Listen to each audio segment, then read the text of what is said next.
દાહોદ તાલુકા પોલીસની ટીમ સરકારી વાહન લઈ પોતાના પોલીસ સ્ટેશનના હદ વિસ્તારમાં પેટ્રોલિંગમાં હતા તે દરમિયાન તેઓને બાતમી મળી હતી કે મધ્યપ્રદેશ તરફથી કોલસાનો પાવડર ભરેલ પ્લાસ્ટિકની થેલીઓની આડમાં વિદેશી દારૂનો જંગી જથ્થો ભરી આઈસર ટેમ્પો વડોદરા તરફ જનાર છે।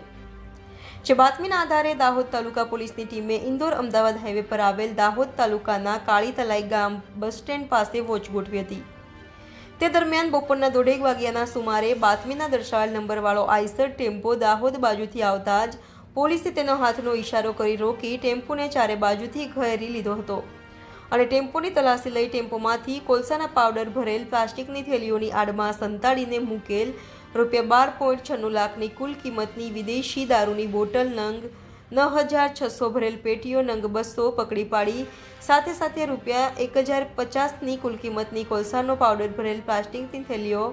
નંગ 35 પકડી પાડી આઈસર ટેમ્પોના ચાલક મધ્યપ્રદેશના ઇન્દોરના મનોજરાવ શંકરરાવ રાતવતની અટકાયત કરી તેની પાસેથી ₹5,000ની કિંમતનો મોબાઈલ ફોન કબજે લઈ સદર દારૂની હેરાફેરીમાં ઉપયોગમાં લેવાયેલ ₹10 લાખની કિંમતનો આઈસર ટેમ્પો મળી કુલે ₹23,02,050નો મુદ્દામાલ કબજે લઈ આગળની કાર્યવાહી હાથ ધરી હતી। Reporter Sanjay Jaiswal, Gujarat crime news, Mahisagar.